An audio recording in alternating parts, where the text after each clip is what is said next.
샬롬 샬롬 샬롬 샬롬. 하나님 사랑합니다. 여러분 주 안에서 사랑합니다. 일곱째 인이 떼어지는 사건, 계시록 8장 말씀이죠. 일곱째 봉인과 금향로.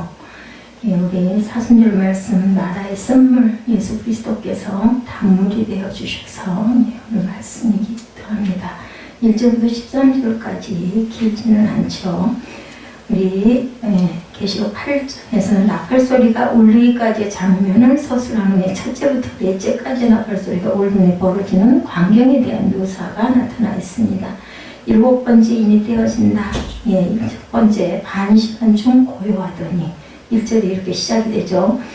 요한은 일곱 번째 인을 떼실 때 하늘이 반시 동안 고요해졌다 이렇게 기록합니다. 이것은 여러 가지 해석이 있지만 앞으로 나오게 될 성도들의 기도에 앞선 정숙한 의미. 어떤 일이 일어나려면 묘하게 너무 조용할 때가 있어요. 그죠? 그러고 나면 꼭 어떤 사건이 일어나는 그런 모습을 우리가 볼 수가 있는데, 여기도 새로운 환란이 전개되기에 앞서서 그것을 기다리는 가운데 오는 정막, 하나님의 섭리 가운데 계속되는 모든 큰 사건들의 전개에 대해서 땅에 있는 모든 교회와 성도들은 잠잠히 기다릴 줄 알아야 되겠다. 하나님의 임재에 대한 침묵이죠. 하박국 2장 20절에 오직 야훼는 그 성전에 계시니 온 땅은 그 앞에서 잠잠할지라 하시니라 말씀합니다. 침묵할 때 우리는 어때야 될까요? 아주 그냥 얼른 좀 이게 어떻게 되든 말든 좀 했으면 좋겠는데, 그런데 참아야 된다는 거에 인내가 필요하다. 시편 37편 7절에 야훼 앞에 잠잠하고 참고 기다리자. 자기 길이 형통하며 악한 꾀를 이루는 자 때문에 불평하지 말지어다 라고 말씀합니다. 지혜로운 자는 침묵한다고 합니다. 잠언 17장 28절에 미련한 자라도 잠잠하면 지혜로운 자로 여겨지고 그의 입술을 닫으면 슬기로운 자로 여겨지느니라.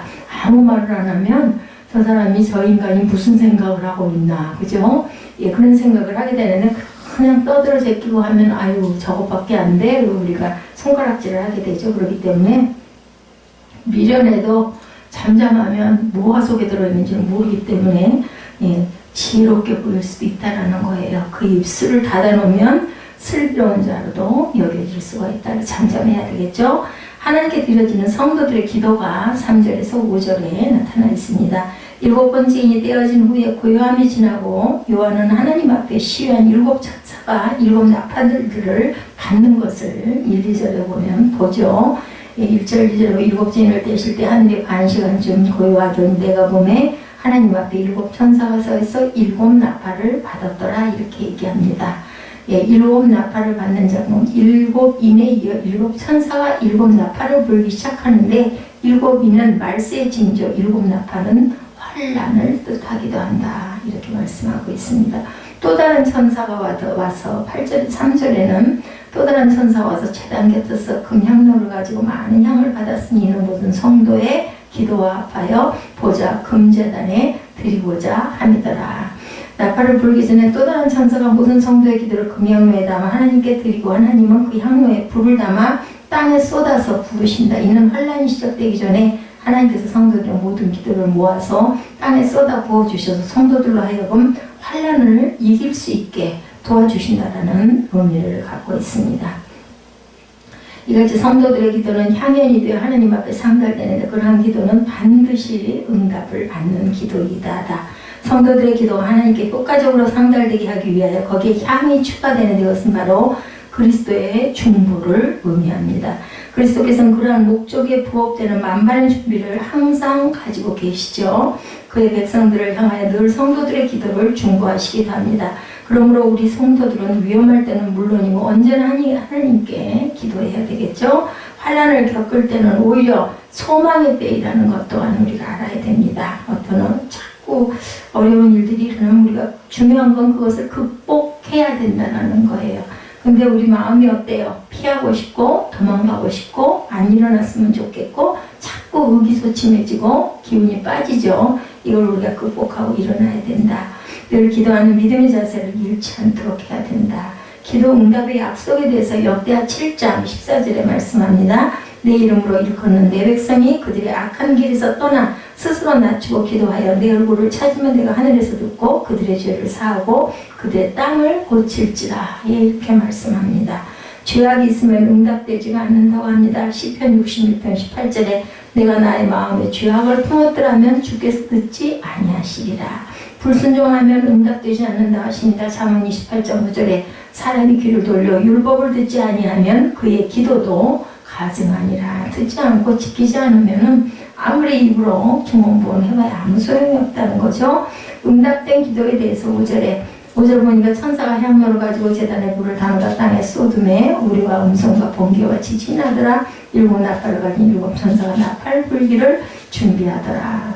땅에 쏟아붓게 하는 것은 성도들 하여금 환난을 이길 수 있는 힘을 주셨다라는 이야기라고 제가 말씀드렸죠. 그래서 보면 첫째 나팔에서 넷째 나팔까지 8장 7절에서 12절에 나타나 있습니다. 첫째 나팔에 대한 것은 7절에 나오죠. 피 섞인 우박과 불이 땅에 쏟아짐에 땅의 3분의 1, 수목의 3분의 1, 각종 푸른 풀도 타버린다라고 얘기합니다. 그래서 기도 응답의 약속은 무엇이든지 구하는 바를 그에게서 받나니 이는 우리가 그의 계명을 지키고 그의 앞에서 기뻐하는 것을 행한다. 요한일서 3장 22절에 증거합니다. 전심으로 기도하면 응답을 받죠. 예레미야 19장 13절입니다. 너희가 온 마음으로 나를 구하면 나를 찾을 것이요 나를 만나리라. 예, 우리 주일 설교에도 이 말씀 우리가 함께 나눴던 것 같습니다. 그래서 7 나팔 소리가 울리는 부분이 6, 7절에 나타나죠. 예, 7절에 첫째 천사가 나팔을 부니 세상에는 무서운 사고가 발생합니다. 피 섞인 우박과 불이 땅에 떨어져서 땅의 3분의 1과 수목의 3분의 1을 다 없어지죠. 이 환란에 대해서 성경 학자들은 로마 침입이나 로마에 의한 유대인의 멸망으로 해석하거나 또한 목사들이나 평신도들이 고통받는 것이라고 이렇게 해석하기도 하지만 미래에 실제적으로 내릴 재앙으로 보는 것이 맞을 것 같습니다. 심각한 재앙이 내려서 지면의 3분의 1이 초토화 되고도 남을 것 같아요. 이러는 징조로 봐서는 이 재앙이 그토록 심각하고 가혹한 재난이라 할지라도 반드시 한계가 있을 것이고 지면의 3분의 1만 이 재앙을 당한다. 쏟아지는 것은 죽음을 상징하죠. 사무엘하 14장 14절에 우리는 필병 죽으리니 땅에 쏟아지는 물을 다시 담지 못한 같을 것이오나 하나님은 생명을 빼앗지 아니하시고 방책을 베푸사 내쫓긴 자가 하나님께 거한 자가 되지 아니하게 하시나이다 라고 증거합니다. 사무엘하 14장 14절에 쏟아지는 것은 파괴를 상징하죠. 예레미야 애가 4장 1절에 슬프다 어찌 그리 금이 빛을 잃고 순금이 변질하였으며 성소의 물들이 거리 어기마다 쏟아졌는고 이렇게 얘기합니다. 쏟아지면 깨지는 거죠. 파괴되는 거 맞습니다. 둘째 나팔에 대해서 8절에 나타나죠. 8절 9절에 둘째 나팔은 불붙는 큰 산과 같은 것이 바다에 던져지매 바다의 3분의 1이 피가 되고 바다 가운데 생명 가진 피조물들의 4분의 1이 죽고 배들의 3분의 1이 깨졌다. 이렇게 나타나죠. 요한이 보는 환상은 불붙는 큰 산과 같은 것이라고 표현하고 있는데 주목해 봐야 됩니다. 물론 그러한 산이 바다에 던지울 수 있다는 사실을 부인하는 건 아니지만 요한이 보는 환상은 장차 일어날 일에 대한 상징적인 환상을 표현하고 있다. 어찌됐든 첫째 나팔에 이어 둘째 나팔은 바다에 대한 큰 심판, 불이 이제는 바다에까지 심판이 일어난다. 산은 하나님의 보호를 뜻하기도 하죠. 이사야 31장 4절에 야훼께서 이같이 내게 이르시되 큰 사자나 젊은 사자가 자기의 먹이를 움키고 우러러거릴 때 그것을 치려고 여러 목자로 불러왔다 할지라도 그것이 그들의 소리로 말미암아 놀라지 아니할 것이요 그들의 떠들림으로 말미암아 굴복하지 아니할 것이다. 이와 같이 만군의 야훼가 강림하여 시온산과 그 언덕에서 싸울 것이다. 이렇게 증거합니다. 산은 사람의 교만을 또한 의미하기도 합니다. 누가복음 3장 5절에 모든 골짜기가 메워지고 모든 산과 작은 산이 낮아지고 굽은 것이 곧아지고 험한 길이 평탄하여질 것이요. 이 교만들이 낮아져야 된다. 바다는 거짓 선생으로도 비유가 됩니다. 유다서 1장 13절에 자기 수치의 거품을 뿜는 바다의 거친 물결이요 영원히 예비된 캄캄한 흑암으로 돌아갈 유리하는 별들이라고 증거합니다. 셋째 나팔 소리에 대해서 10절에 나타나죠. 10절 11절에 횃불같이 타는 큰 별이 강들의 3분의 1과 여러 물샘에 떨어지니 물의 3분의 1이 쓴 숲이 되고 많은 사람이 죽는다라고 얘기합니다. 이 별 이름은 쑥이어서 그 물들이 쓰게 됨을 인해 많은 사람이 죽었다. 아까 말한 쓴물에 대해서 우리 함께 읽었죠. 이것은 줄에 대한 심판, 간접적으로 사람에 대한 큰 재앙을 의미합니다. 역사적으로 이 쑥에 해당하는 사람을 이단자 아리우스나 펠라기우스 등으로 언급했고, 합리주의나 교권주의로 보는 사람들도 있습니다. 어떤 견해로 보거나 쑥에 해당하는 것은 말씀을 그대로 순종하게 전하지 않아서 사람들을 해롭게 하는 세력을 말하는 거죠. 염이 죽죠? 예, 쑥을 먹으면 죽는 것처럼 쑥은 고초와 재난을 상징하기도 합니다. 예레미야가 3장 19절에 내 고초와 재난 곧 쑥과 담즙을 기억하소서. 담즙이 뭐예요? 쓸개즙이죠. 쓴물. 우리 몸속에 있는 쑥은 또한 우상 숭배의 죄를 상징하기도 합니다. 신명기 29장 18절에 내가 칼과 기근과 전염병으로 그들을 뒤따르게 하며 그들을 세계 여러 나라 가운데서 또 학대를 당하게 할 것이며 내가 그들을 쫓아낸 나라들 가운데서 저주와 경악과 조소와 수모의 대상이 되게 하리라. 이렇게 얘기합니다. 죽은 예루살렘의 멸망을 또한 상징하죠. 예레미야 9장 15절에 그러므로 만군의 야훼 이스라엘의 하나님께서 이와 같이 말씀하시니라. 보라 내가 그들 곧 이 백성에게 쑥을 먹이며 독한 물을 마시게 한다라고 얘기합니다. 예, 멸망을 상징한다. 넷째 나팔 소리가 12절에 나타나죠. 해 3분의 1, 달 3분의 1, 별들의 3분의 1이 타격을 받아 어두워진다, 빛을 잃는다고 얘기하죠. 예, 넷째 천사가 나팔을 불자 더 많은 재난이 뒤따릅니다. 해와 달과 별들의 3분의 1이 힘을 받아서 어두워져 낮이나 밤이 3분의 1씩 빛이 흐려지죠. 이 재난의 본질은 바로 암흑입니다. 암흑.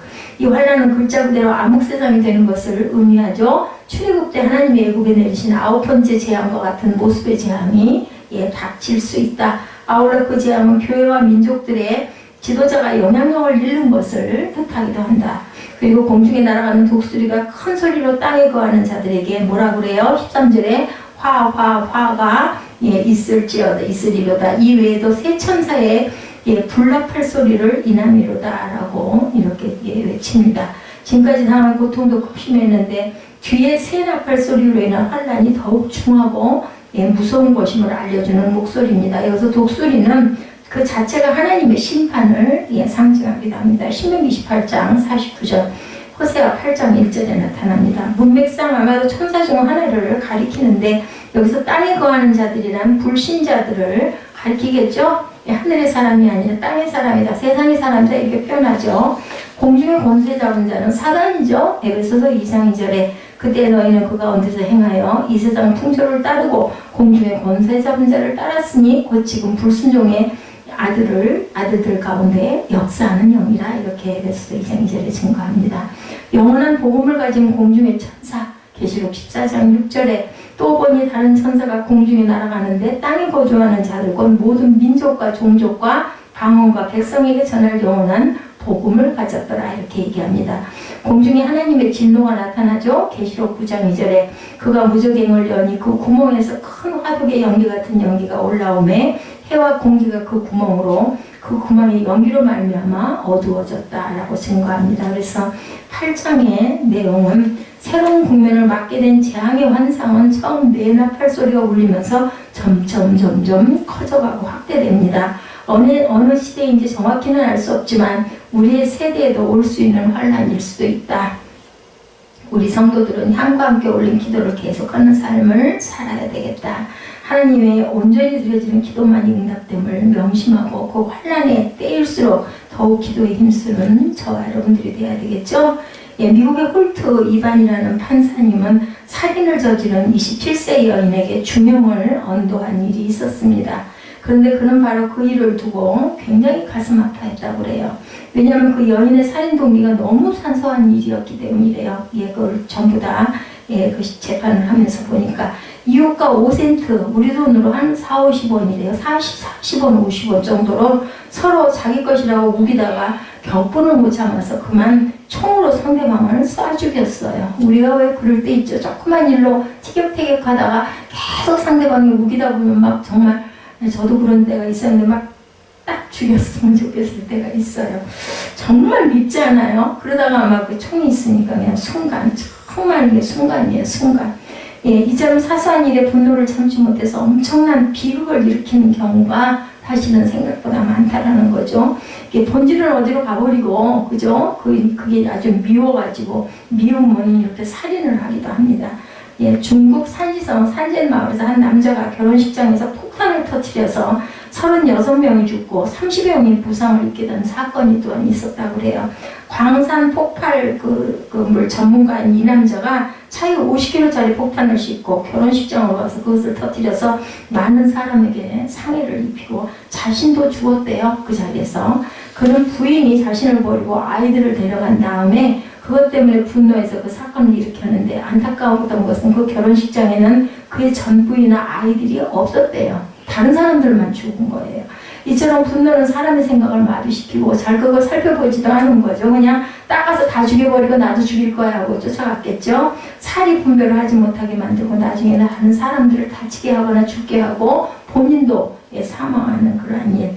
분노라는 것은 이렇게 굉장히 무섭죠. 엄청난 파괴력을 가진 태풍과 같은 정말 강력한 그런 아주 그냥 사단의 근원이 바로 이런 것입니다. 그래서 예수님은 형제에게 노하는 자마다 심판을 받게 된다 이렇게 말씀을 합니다. 마태복음 5장 22절이죠. 그런데 요한계시록도 분노의 책이에요. 내용을 읽다 보면 그런 느낌이 들죠. 하나님의 분노를 기록하고 있어요. 분노하시면 너무너무 오래 쳤다가 도저히 안 돼가지고 폭발이 된 거죠. 성도들을 괴롭히고 교회를 무너뜨리고 하나님을 거역하고 하나님께 도전하는 모든 세력들에 대한 분노의 내용입니다. 그리고 그것은 참을 만큼 참고 기다릴 만큼 기다리신 끝에 결국은 분노한다라는 거죠. 그런 점에서 최종적이고 종말론적인 분노다 이렇게 우리가 볼 수가 있는데 오늘 하나님의 분노는 성격이 조금 다르죠.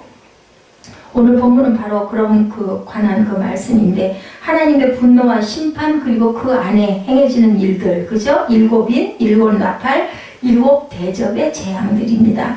요한계시록은 당시 엄청난 박해 가운데 있던 교회와 성도들에게 그 이후로 일어날 일들에 대한 계시를 기록한 책 누구에게? 사도 요한에게 보여진 그 사건을 요한이 기록을 하죠. 그 일들은 하나님께서 하시는 것을 하나님께 반역한 자들, 성도들을 박해하는 자들에 대한 심판을 이야기합니다. 그런데 이 심판은 과거 출애굽 때 하나님께서 애굽에 내린 재앙과 성격이 너무나 흡사하게 나타난다라는 겁니다. 출애굽 직전 애굽에 일어나던 10가지 재앙은 애굽과 바로에게 있었던 재앙인데 이스라엘 백성들에게는 하나님의 살아계심과 자기 백성 사랑하심의 징표이기도 했었어요. 그 재앙 하나하나가 애굽에게는 엄청난 고통이었지만 이스라엘 백성들에게는 하나도 미치지 않았을 뿐만 아니라 도리어 하나님의 살아계심과 능력과 자기 백성 사랑하심의 증거가 되었다라는 거죠. 요한계시록에 기록된 재앙도 마찬가지다. 지금 우리는 어린 양에서 7개의 인을 떼시고 그와 더불어 일어나는 재난을 살펴보고 있는데 재난은 7인의 재앙에서 7 나팔의 재앙으로 그리고 7 대접의 재앙으로 이어집니다. 즉 재앙이 7번씩 3차례 반복되었다라는 이야기인데 그 재앙의 중심은 7인의 재앙이에요. 왜냐하면 6째 인까지 떼신 후에 7째 인을 떼실 때 그 7째 인 안에 7 나팔의 재앙이 들어있기 때문입니다. 7 나팔의 재앙 중 마지막 7번째 7 대접 심판의 재앙이 들어있는데 결국 전체적으로 보면 7인의 재앙 하나를 요한계시록이 얘기하고 있는 거예요. 7인, 7 나팔, 7 대접 재앙은 개개의 사건으로 모두가 새로운 것인데 이를 통해서 표현되는 심판의 원리 이것은 같아요. 그 원리는 재앙이 반복되면 인류의 역사는 하나님의 나라의 완성이라는 최종적인 목적을 향해서 확실하게 진행돼 가고 있다는 점. 즉 인류의 역사는 성도의 신앙생활과 복음의 역사를 방해하고 궁극적으로 하나님을 거역하는 역사인데 최종적으로 믿음의 승리, 교회의 승리, 우리 하나님의 승리를 향해 나아간다는 것을 본문이 보여주고 있다. 나팔 가진 7 천사에 대해서 1, 2절에 나타났었죠. 1절은 어린 양이 7째 인을 떼실 때 하늘이 반 시간쯤 고요하더니 고요함은 몇 가지 이론들이 있는데 그 중에서 타당한 이론을 한번 살펴보면 첫째는 핍박당하는 하나님의 백성들의 기도와 절규를 듣기 위한 하나님의 침묵 이렇게 봅니다. 하나님께서 자기 백성들의 소리를 잘 들으시려고 세상을 오히려 더 조용하게 하신다. 둘째는 보다 격렬하고 광범위한 재앙을 가져올 7 나팔의 진노가 임하기 전에 긴장감. 그리고 심판주이신 하나님에 대한 경외감을 나타내기 위한 침묵이다, 이런 주장입니다. 그야말로 폭풍 전야 고요함, 이것을 의미한다. 세 번째는 죄인을 향한 하나님의 긍휼의 시간이기도 하다라고도 표현합니다. 하나님이 죄인을 죽는 것을 절대로 기뻐하지 않는다고 말씀하셨었죠? 에스겔 33장 11절에 너는 그들에게 말하라, 주의 말씀이니라. 나의 삶을 두고 맹세하노니 나는 악인이 죽는 것을 기뻐하지 아니하고 악인이 그의 길에서 돌이켜 떠나 사는 것을 기뻐하노라. 이스라엘 족속아, 돌이키고 돌이키라. 너희 악한 길에서 떠나라. 어찌 죽고자 하느냐 하셨다라, 이렇게 말씀합니다. 그래서 하나님은 회개하지 않는 죄인들을 위해서 침묵하시는 거죠. 따라서 오늘 본문의 고요는 회개하는 자에게는 생명에 이를 기회, 회개하지 않는 자에게는 하나님의 더 무서운 진노를 쌓는 시간이 된다. 그 기회의 시간, 고요의 시간은 얼마쯤? 반 시간쯤. 근데 그 반 시간의 의미가 있겠죠. 반신이라는 것이 얼마의 시간인지, 그 의미가 무엇인지 우리는 알 수가 없습니다. 그러나 계시록에 나오는 숫자 혹은 시간의 비유적인 개념으로 볼 때 온전한 것은 7이고 반은 7의 반. 예, 그렇기 때문에 7년의 반은 3년 반이겠죠. 그래서 1260일, 42개월, 예, 한때, 두때, 반때, 두때, 한때, 반을 뜻한다고 볼 수 있는데 반 시간을 3년 반이라고 해석이 되어집니다.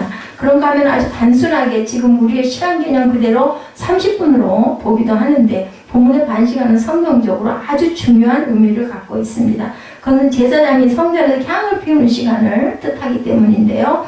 이렇게 보는 것이 3절부터 5절에 이어지는 내용과 잘 연결이 되죠. 즉 반 시간은 제사장이 성소에서 향을 피우는 시간이고 그 시간에 백성들이 성소 밖에서 기도하는 시간이라는 뜻입니다. 바로 그 시간 동안 세상이 고요해지죠. 이처럼 기도는 세상의 난리를 잠재우고 하나님의 집중을 이끄는 것, 놀라운 힘이죠. 온전한 기도의 힘은.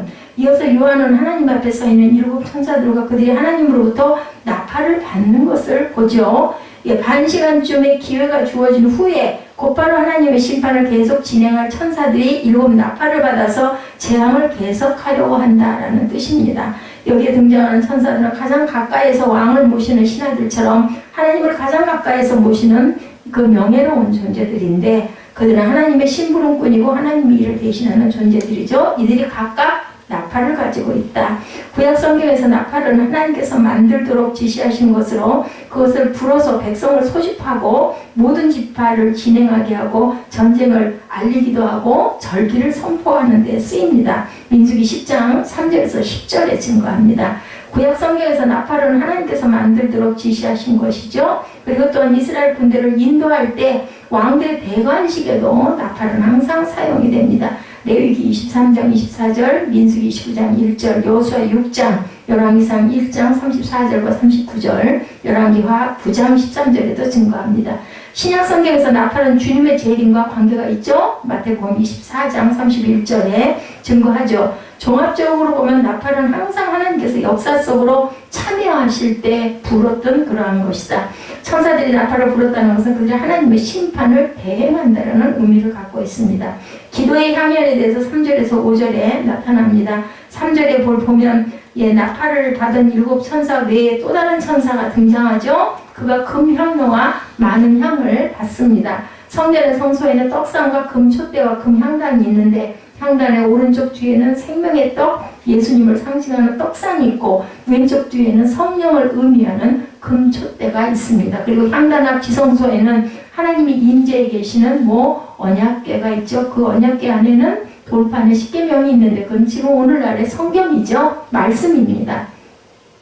이러한 구약의 제사법에서 향단은 성도들이 드리는 기도를 의미하죠. 그리고 향단에는 4개의 뿔이 달려있는데 그것은 기도는 뿔과 같이 힘이 있음을 상징하고 있습니다. 제사장은 바로 이 제단에서 향불을 피우죠. 성소 안에서 제사장이 피우는 향기가 하늘로 올라갈 때 그 시간에 백성들은 성소 밖에서 하나님께 기도합니다. 그래서 하나님의 백성들의 기도는 마치 제단의 향기를 타고 하늘로 올라가는 것처럼 묘사가 됩니다. 오늘 본문의 하늘 성소에도 지상의 성소처럼 금향로가 있고 천사가 향을 많이 받았다라고 증거하죠. 그 말은 그 향과 함께 올릴 성도들의 기도가 그만큼 많다라는 뜻입니다. 기도의 향이 하나님께 올라간 후에 천사가 그 향로에다가 제단에 불을 담아 땅에 쏟죠. 5절에 보면 이것은 하나님의 심판이 그 향로에 담겨져서 쏟아진다라는 그러한 말인데, 향을 담아 성도의 기도와 합하여 하나님 앞으로 오르게 한 향로가 죄인들을 멸하기 위한 진노를 담은 무서운 화로로 돌변하기도 한다라는 뜻입니다. 바로 그런 점에서 사탄은 기도를 제일 무서워하죠. 그래서 기도를 못하게 방해하죠. 성도가 기도한 만큼 갚으시기 때문에 하나님께서 갚아주시죠. 우리가 갚는 게 아니라 하나님께서 우리 기도를 들으시고 갚아주시죠. 주님은 심판하시기 전 잠시 주어진 시간에 성도들의 기도를 들으시고, 그 기도는 죄인들에게 회개할 기회, 그리고 성도들이 장차 더 큰 상을 받을 기회라는 뜻도 내포되어 있습니다. 첫째 나팔의 경고가 6, 7절에 나타나죠. 이렇게 반시간의 고요와 성도들의 기도에 대한 언급이 있은 후에 7절에 첫째 천사가 나팔을 부니 피 섞인 우박과 불이 나와 땅에 쏟아짐에 땅의 3분의 1이 타버리고 수목의 3분의 1도 타버리고 각종 푸른 풀도 타버리더라. 또다시 주님의 심판의 재앙이 시작되고, 그 재앙은 우박의 재앙이라고 뜻합니다. 이것이 옛날 이스라엘이 출애굽을 할 때 하나님께서 우박으로 애굽 땅을 치신 것과 같이 피가 섞인 우박으로 엄청난 희생을 가져올 재앙과 그로 인한 무서운 참상을 보여주고 있습니다. 저와 여러분이 보시는 대로 우박은 큰 것은 야구공보다 굉장히 크다고 그래요. 이렇게 큰 우박이 떨어지면 자동차 유리가 깨지고, 당연히 식물이나 과일들은 엉망이 되고, 그거 떨어지면 우리 머리도 깨지지 않을까요? 본문은 우박이 내려 지상의 3분의 1을 멸한다. 우박도 우리가 생각하는 그런 조그만한 그런 게 아니겠죠. 수목이 타버리고 풀도 타버리고 농작물의 피해가 크고 생태계가 파괴되고, 농작물의 피해가 크면 먹을 것도 못 먹죠. 돈이 많으면 뭐예요? 음식이 없어지는데. 거기다 이 우박은 단순한 우박이 아니라 피가 섞인 우박이다. 피 섞인 우박과 불이 무엇이냐에 대한 해석은 굉장히 많습니다. 어떤 사람은 핵전쟁 또는 핵폭발 또는 분진이 떨어지는 것으로도 해석을 합니다. 알 수가 없지만 북한에서 핵을 붙들고 있어가지고 미국을 꼼짝 못하게 하고 있다, 이런 이야기. 저는 그 정치적인 부분은 잘 모르지만 어쨌든 간에 지금 굉장히 위기 일촉즉발의 그런 사태에 돌진해 있는 것 같습니다. 피 섞인 우박과 불은 하나님의 진노를 나타냅니다. 그 결과 땅의 3분의 1, 수목의 3분의 1, 각종 푸른 풀이 사라졌어요. 여기서 3분의 1이라는 것이 중요한데, 3분의 2에게 아직 기회가 있죠. 3분의 1이 죽었으니까 3분의 2는 남았겠죠. 둘째 나팔의 경고가 8, 9절에 나타나죠. 8, 9절은 둘째 천사가 나팔을 부니 불 붙는 큰 상과 같은 것이 바다에 던지움에 바다의 3분의 1이 피가 되고, 바다 가운데 생명 가진 피조물들의 3분의 1이 죽고 배들의 3분의 1이 깨지더라. 또 3분의 1이 없어지죠. 여기서 불 붙는 상과 같은 것은 산이 아니고 실제 산을 의미하는 것이 아니라 산더미같이 크고 무서운 심판이 내려진다라는 뜻을 갖고 있습니다. 그로 인해서 바다의 3분의 1을, 바다 생물 3분의 1, 그리고 배의 3분의 1이 파괴가 됩니다. 첫째 나팔이 땅의 파괴와 관련이 된 거라면은, 둘째 나팔은 바다와 배를 의존하는 어업과 상업과 해운업이 파손될 것이다. 아까는 땅에 있는 식물, 먹을 양식들인데, 이제는 어업과 상업과 해운업이 파산을 당한다. 셋째 나팔 10절에서 11절이죠. 셋째 천사가 나팔을 보니 횃불같이 타는 큰 별이 하늘에서 떨어져 강들의 3분의 1과 여러 물샘에 떨어졌다. 10절에 증거하죠. 그 결과 강과 샘의 3분의 1을 쓰디쓴 쑥물이 되게 하여 가라앉아들이 마시지 못할 뿐 아니라 많은 사람이 결국은 또한 죽습니다. 그 다음에 여기서 하늘에 떨어진 횃불같이 타는 큰 별은 뭘까?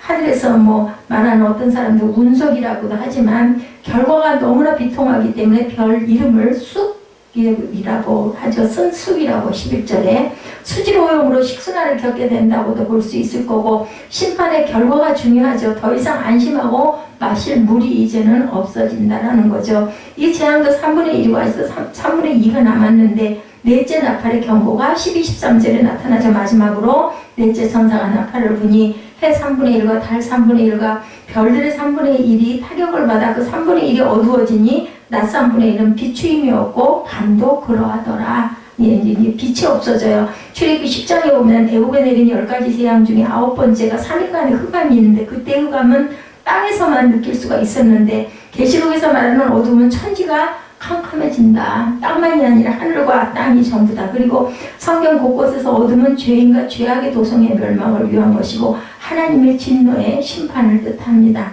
이렇게 본 것처럼 네 번의 나팔과 그에 따른 재앙은 공통적으로 자연재해를 의미한다는 것이 중요합니다.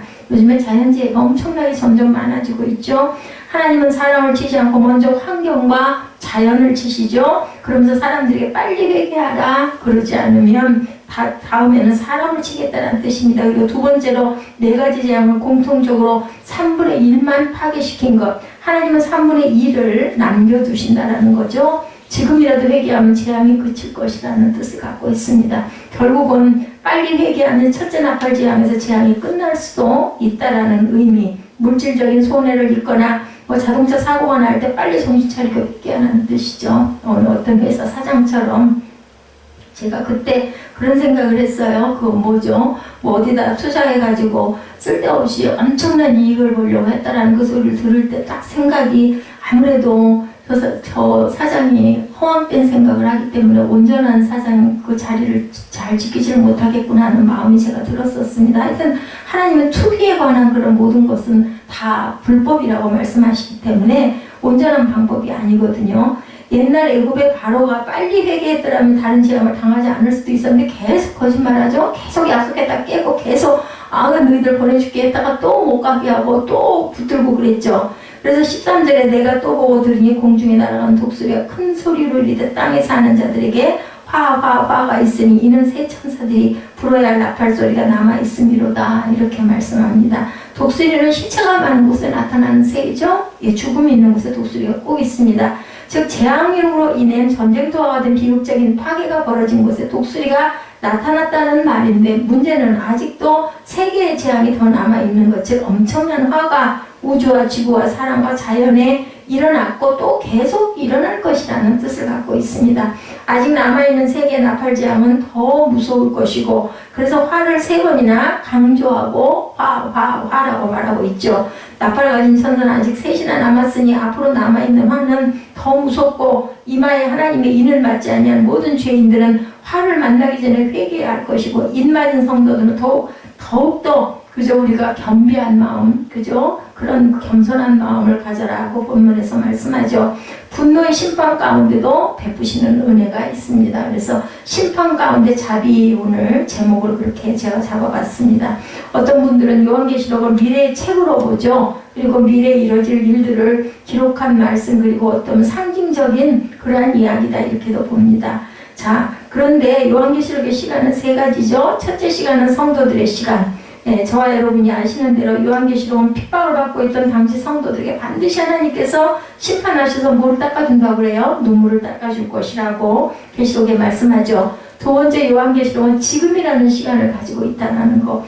오늘을 힘들게 어렵게 살아가는 성도들이 하나님께서 그들의 대적을 심판하시고 자기 백성들을 사랑하신다는 메시지를 지니고 있습니다. 셋째로 요한계시록의 시간은 또한 미래의 시간이기도 합니다.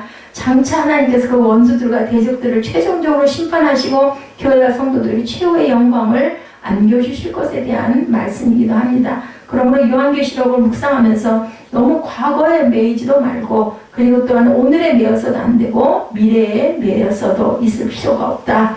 세 가지 시간 개념을 다 가지고 계시록을 우리가 바라볼 줄 알아야 되겠다. 그런 가운데 오늘 본문은 일곱째 인을 떼시자 벌어지는 일곱 나팔의 재앙인데 여기서 아주 뚜렷한 특징이 나타나는 것은 격렬한 심판이 전개되는 중간중간에 죄인들의 반성과 자각과 회개를 촉구하는 시간과 기회를 주셨다. 아까 저희가 읽었죠.